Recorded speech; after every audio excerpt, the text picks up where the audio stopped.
जानेंगे, हम हक से जानेंगे। आरटीआई जब से लागू हुआ है, आरटीआई का नारा। नमस्कार, जानने का हक में आपका स्वागत है। मैं हूं ओम प्रकाश। आज हम उस दौर से गुजर रहे हैं जहां ई गवर्नेंस की बात हो रही है। ज्यादा से ज्यादा ट्रांजैक्शन आर्थिक स्तर पे इंटरनेट के प्लेटफॉर्म के जरिए होने की बात हो रही है। लिस्ट कैश व्यवस्था की बात हो रही है।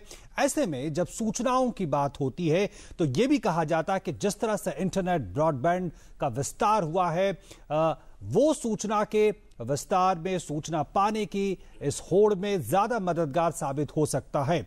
और जहां तक सूचना के अधिकार की बात है, हमने देखा है जिस तरह से ऑनलाइन सूचना प्राप्त करने की प्रक्रिया में तेजी आई है। अब उसमें कई भाषाओं में भी सूचना प्राप्त की जा सकती है।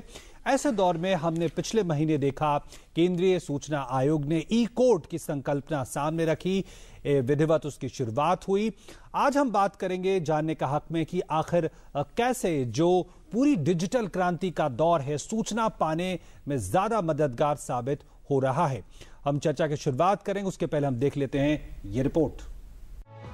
डिजिटल क्रांति के दौर से गुजरते हुए देश में आज गवर्नेंस से लेकर खरीदारी तक में इंटरनेट की दखल बताती है कि हम ज्यादा पारदर्शी और भरोसेमंद व्यवस्था के दौर में कदम रख चुके हैं, जहां कागजी कार्रवाइयां बीते दिनों की बातें होने जा रही हैं। सरकार का भी मानना है कि हमारी लोक प्रणाली भ्रष्टाचार मुक्त, स्मार्ट, संवेदनशील, पारदर्शी और जवाबदेह होना चाहिए, ताकि सरकार के सभी कार्यक्रम और योजनाएं सफल हो सके और लोगों को इसका लाभ मिल सके। आरटीआई इसमें एक महत्वपूर्ण भूमिका निभाता है।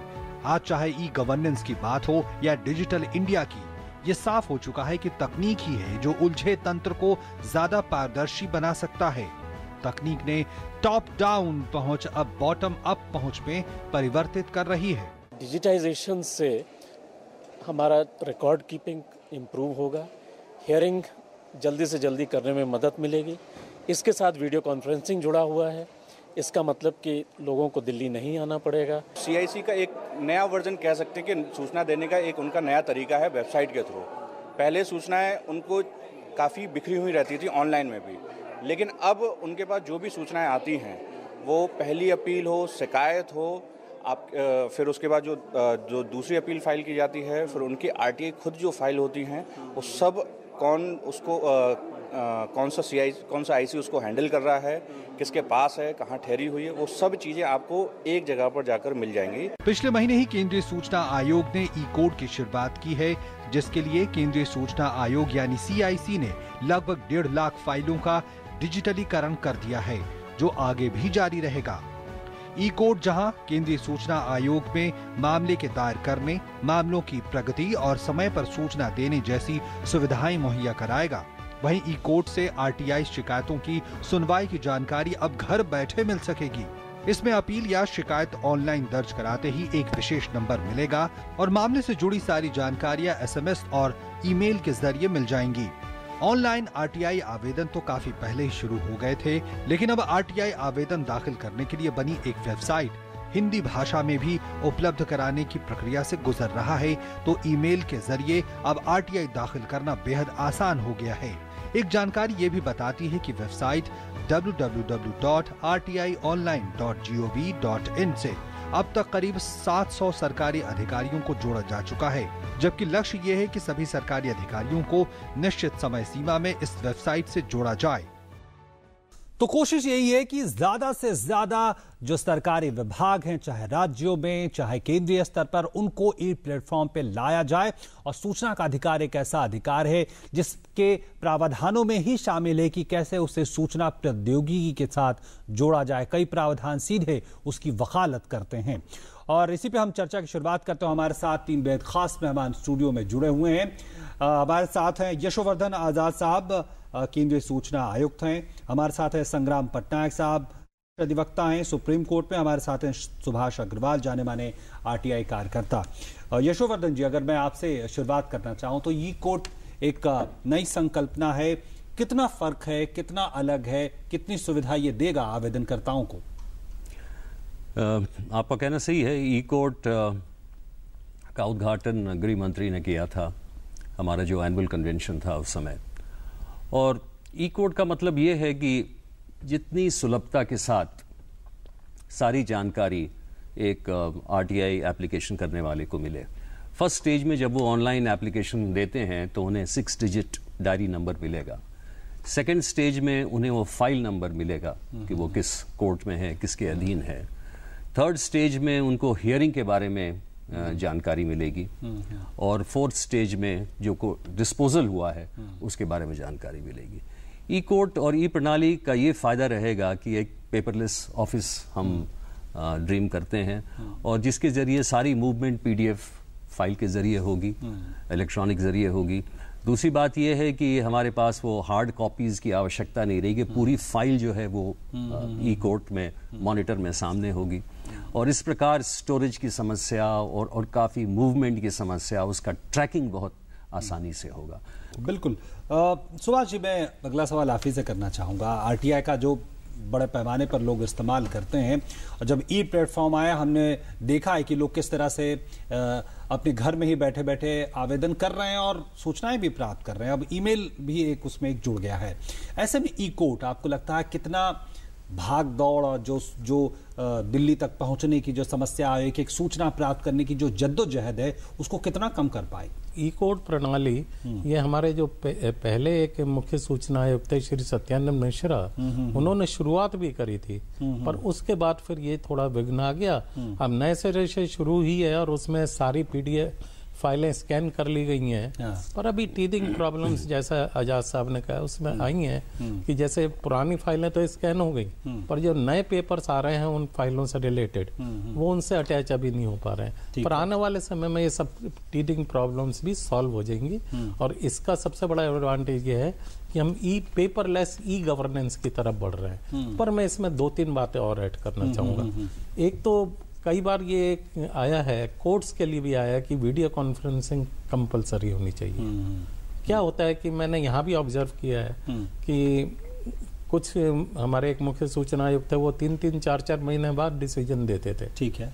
अब जो उस समय हियरिंग में डिसाइड हुआ वो डिसीजन अलग आता था। ठीक है। तो वीडियो कॉन्फ्रेंसिंग का कंसेप्ट भी होना चाहिए। ठीक है। सुप्रीम कोर्ट में भी एक बार ऐसा हुआ कि कुछ जर्नलिस्ट ने रिपोर्ट किया, बाद में उन पर कंटेम्प्ट डाला गया क्योंकि जज ने कहा कि नहीं ये ऐसा नहीं हुआ था। ठीक है। तो ये वीडियो रिकॉर्डिंग वाला कंसेप्ट है, मैं ये कहता हूँ ये साथ में बहुत जरूरी है। बिल्कुल। संग्राम जी, निश्चित तौर पर जो तमाम आम लोग इस्तेमाल कर रहे हैं आरटीआई के नजरिए से और खासकर आप लोग जिस तरह से उसको देखते हैं, ई प्लेटफॉर्म और जो पेपरलेस जो होने की जो पूरी बात है, पूरी संकल्पना है, हालांकि शुरुआत हो गई है, कितना मददगार साबित हो रही है? क्या आपका अनुभव? ऐसे है ओपी साहब, मेरा जो पर्सनल एक्सपीरियंस है as a lawyer, Delhi high court या नेशनल कमीशन, ये सारे नेशनल कमीशन तो नहीं, दिल्ली हाई कोर्ट में काफी सारे कोर्ट ई कोर्ट है। Already we are in the process of the e court. आज नहीं, 2 साल पहले से अगर हमें कुछ फाइल करना होता है तो हमें वो सॉफ्ट कॉपी देते हैं और ई कोर्ट है, we need not have to carry the complete file, the documents and everything is there in that soft copy. ये हम लोग यूज टू हैं और ये जो स्टेप्स जो लिया गया है अकॉर्डिंग टू मी बिल्कुल सही है। एंड आगे जाकर एक लिटिगेंट दुनिया के किसी कोने में बैठा है, उसको दिल्ली आना है, बॉम्बे आना है या कलकत्ता आना है एक लिटिगेशन फाइल करने के लिए, वो अगर अपना घर में बैठ के उसको एसएमएस में पता चलता है कि कल मैटर लिस्ट है, उससे अच्छा चीज कुछ हो ही नहीं सकता है। बट जो वीडियो कॉन्फ्रेंसिंग जो बात हो रही थी अभी, उसमें क्या हुआ कि एक आदमी को फिजिकली प्रेजेंट नहीं होके अगर वो घर में बैठ के या चैम्बर में बैठ के आर्गू कर सकता है केस, उससे अच्छा चीज कुछ हो ही नहीं सकता है कि आपका कन्वेंस, आपका फ्यूल एक्सपेंडिचर, आपने जाना है, पहुंचना है, पार्किंग करना है, कोर्ट में केस अटेंड करना है, उससे अच्छा क्या हो सकता है? घर में बैठ के आपने आर्गू किया और रिजल्ट आपका घर में आके पहुंच गया। बिल्कुल। यशोवर्धन जी, आप कुछ कहना? देखिए, जैसा कि संग्राम पटनायक जी ने भी कहा, वीडियो कॉन्फ्रेंसिंग के जो फायदे हैं वो हमने खुद महसूस किए हैं सीआईसी में, बल्कि अब हम ये कोशिश कर रहे हैं कि अभी तक एनआईसी स्टूडियो से वीडियो कॉन्फ्रेंसिंग होती थी, लेकिन कुछ जो इम्पोर्टेंट प्लेसेस हैं, भाभा एटॉमिक सेंटर हैं, स्टील प्लांट्स हैं, उनके पास हमने उनको एक स्पेशल फैसिलिटी दी है ताकि वो, जैसा इन्होंने कहा, अपने ऑफिस में बैठ के ही एक जगह है जहां से सीपीआईओ बात करते हैं। ठीक है। और हम ये चाह रहे हैं कि वीडियो कॉन्फ्रेंसिंग फैसिलिटी और ये इस तरह से फैले ताकि बिल्कुल ही आसान हो और CPIOs को नहीं जाना पड़े स्टूडियोज और इतने समय इनका ट्रैफिक में खराब नहीं हो। तो ये जो प्रोसेस है ये ऑन गोइंग है। तो ई-कोर्ट को और अगर इसके साथ वीडियो कॉन्फ्रेंसिंग हम मिला दें तो इससे हमें बहुत ही फायदे। ठीक है, और खासकर ऐसे दौर में जब हम देख रहे हैं जब लाइव चैट, वीडियो चैट और जो तमाम तरह की व्यवस्था 4G और 3G की व्यवस्था, उसमें निश्चित तौर पर यह मदद होगा। लेकिन हम जानते हैं कि जिस तरह से भारत सरकार डिजिटल इंडिया के कैंपेन को जिस तरह से आगे बढ़ा रही है, हर जगह पंचायतों तक ब्रॉडबैंड पहुंचाने की बात है, ऐसे में इस नज़रिए से आप कैसे देखते हैं सूचना पाने की जो ललक है, उसकी जो कोशिश है और जो डिजिटल अभियान है, इसको कैसे आप देखते हैं? देखिए, ऐसा है, इंटरनेट पेनिट्रेशन मेरे ख्याल से 25% है। अभी पूरे भारत की बात करें तो करीब 34-35% है, उससे ज़्यादा है। तो ऑनलाइन प्रथा एक बहुत ही अच्छी चीज़ है जो शुरू की गई है, जिससे कि सारी सूचना आपको तुरंत मिल जाती है। लेकिन अभी भी अधिक से अधिक जो हार्ड कॉपीज़ में आ रही हैं हमारे पास। लेकिन इतना ज़रूर है कि इवन अगर आप ऑनलाइन नहीं फाइल कर रहे हैं तो अगर आप अपना SMS वगैरह नंबर देते हैं तो आपको अलर्ट्स में ये इंफॉर्मेशन मिल जाएगी। That is the offline. Smartphone से आप ऑफ कोर्स सारी चीज़ें कर सकते हैं, लेकिन इवन अदरवाइज आपको ये जो इंफॉर्मेशन है ये आपको SMS अलर्ट्स के जरिए मिलेगी। तो उस तरह से ये जो डिजिटल प्लेटफॉर्म है is very very crucial and very very advance. ठीक है, सुभाष जी, आपका अनुभव क्या है? एक बात हालांकि मैं बाद में पूछूंगा यशोवर्धन जी से कि जिनको सूचना देनी है सिर्फ केंद्रीय स्तर पे नहीं और बाकी दूसरे कार्यालयों में, वहां पे भी जो कर्मचारी उनकी इलिटरेसी, क्योंकि एक्चुअली में सारा काम उन्हीं को करना है और इसमें भी बड़ी बात होती है कि बहुत सारे अभी भी ऐसे संस्थान हैं जो उस प्लेटफॉर्म पे बहुत अच्छी तरह से नहीं पहुंच पाए हैं। कैसा मेरा इस बार में कटु अनुभव है।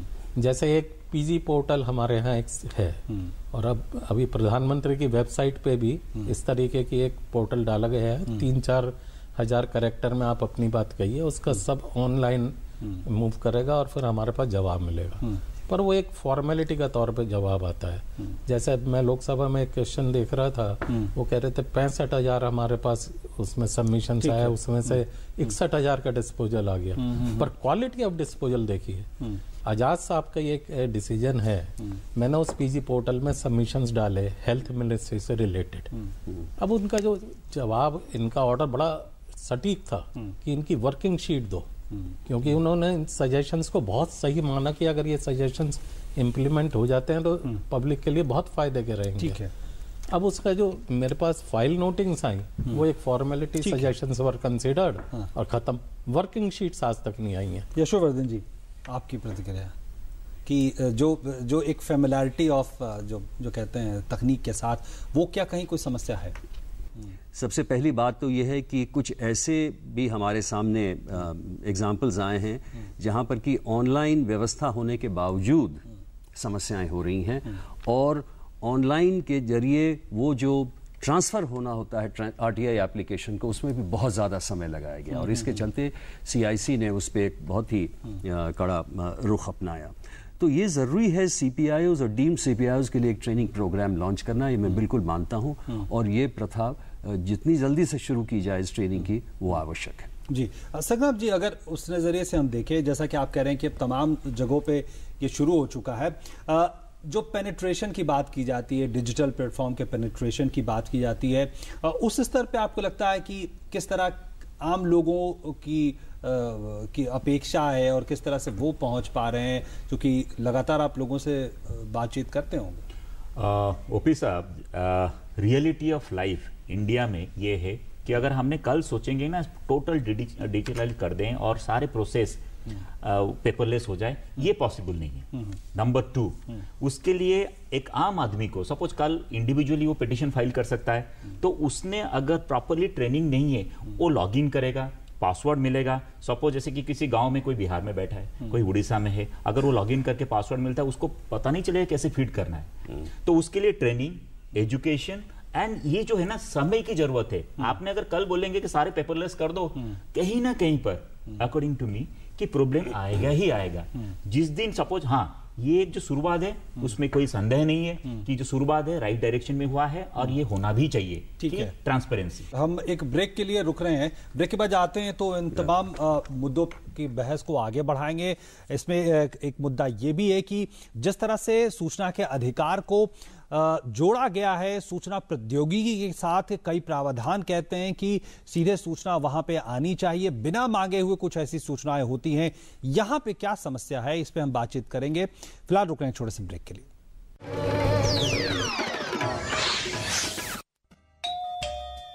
क्या भाई साहब कहाँ बिजी है? बस यार अभी अभी मैंने अपना एडवांस टैक्स ई-पे किया है। तब तो भाई साहब बहुत बहुत धन्यवाद, देश की सीमाओं को सुरक्षित रखने के लिए। मैंने क्या किया?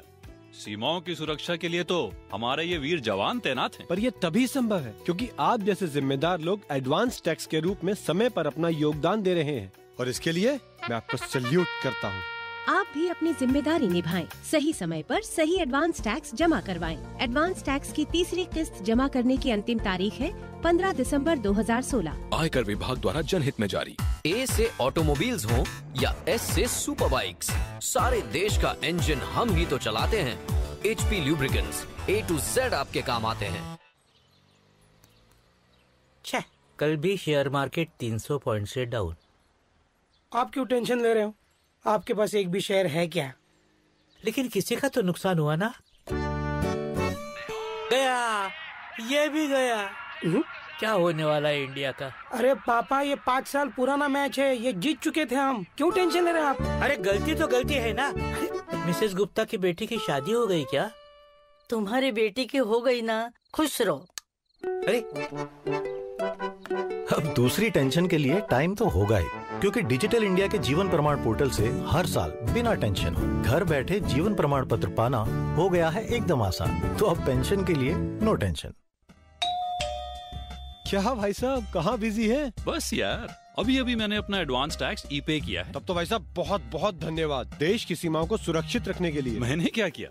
सीमाओं की सुरक्षा के लिए तो हमारे ये वीर जवान तैनात हैं। पर ये तभी संभव है क्योंकि आप जैसे जिम्मेदार लोग एडवांस टैक्स के रूप में समय पर अपना योगदान दे रहे हैं, और इसके लिए मैं आपको सैल्यूट करता हूँ। आप भी अपनी जिम्मेदारी निभाएं, सही समय पर सही एडवांस टैक्स जमा करवाएं। एडवांस टैक्स की तीसरी किस्त जमा करने की अंतिम तारीख है 15 दिसंबर 2016। आयकर विभाग द्वारा जनहित में जारी।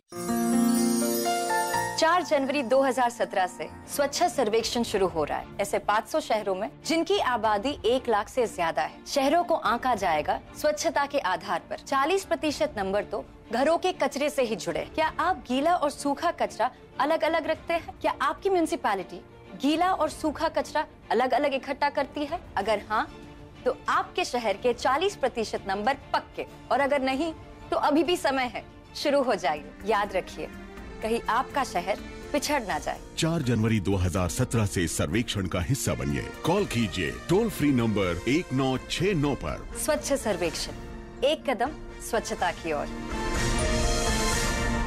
आज देश काले धन के खिलाफ एक जंग लड़ रहा है। डीमोनेटाइजेशन यानी पुराने 1000 और 500 के नोटों पर पाबंदी, जो कि काला धन, भ्रष्टाचार और आतंकवाद के खिलाफ एक जंग है। लेकिन कुछ स्वार्थी लोग अपने काले धन को बदलने के लिए भोले भाले लोगों के बैंक अकाउंट्स का गलत इस्तेमाल कर रहे हैं। नए बेनामी कानून के अंतर्गत ऐसे लेन देन करने वालों को 1 से 7 वर्ष की सश्रम कैद व ऐसी गैर कानूनी राशि को जब्त भी किया जा सकता है।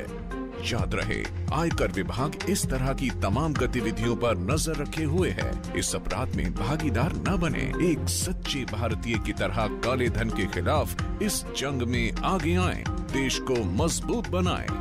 आयकर विभाग द्वारा जनहित में जारी। क्या भाई साहब कहाँ बिजी है? बस यार अभी अभी मैंने अपना एडवांस टैक्स ई-पे किया है। तब तो भाई साहब बहुत बहुत धन्यवाद, देश की सीमाओं को सुरक्षित रखने के लिए। मैंने क्या किया? सीमाओं की सुरक्षा के लिए तो हमारे ये वीर जवान तैनात हैं। पर ये तभी संभव है क्योंकि आप जैसे जिम्मेदार लोग एडवांस टैक्स के रूप में समय पर अपना योगदान दे रहे हैं, और इसके लिए मैं आपको सैल्यूट करता हूँ। आप भी अपनी जिम्मेदारी निभाएं, सही समय पर सही एडवांस टैक्स जमा करवाएं। एडवांस टैक्स की तीसरी किस्त जमा करने की अंतिम तारीख है 15 दिसंबर 2016। आयकर विभाग द्वारा जनहित में जारी। और ब्रेक के बाद एक बार फिर से आपका स्वागत जानने का हक में। और हम बात कर रहे हैं जिस तरह से ई गवर्नेंस की बात होती है, डिजिटल प्लेटफॉर्म के जरिए सूचनाओं को पाने की बात होती है, उस स्तर पे सूचना का अधिकार, इस कानून को हम किस नजरिए से देख सकते हैं। यशोवर्धन जी, आप कुछ प्रतिक्रिया देना चाहते थे, उसी में मैं ये जोड़ दूं कि जो एक सवाल मैं उठा रहा था कि कई सूचनाएं और उनको खुद ब खुद ई प्लेटफॉर्म पे रखने की बात है, और कई अध्ययन ये बताते हैं कि बहुत कम प्रतिशत है, करीब 10 से 20% ही कई केंद्रीय विभाग हैं जो इस तरह जो नियमित स्तर पे अपडेट करते हैं। आपने ये मुद्दा काफ़ी सीरियस मुद्दा उठाया है और सचमुच कहिए ये बिल्कुल जर्मेन है आरटीआई एक्ट का जो इशू है। 41B के तहत सुओ मोटो स्वतः जानकारी देनी चाहिए पब्लिक अथॉरिटी को और अपने वेबसाइट पे या अपने नोटिस बोर्ड्स पे कहीं भी, ताकि ये जानकारी ऐसी हो कि आदमी को, किसी भी आदमी को स्वतः मिल जाए।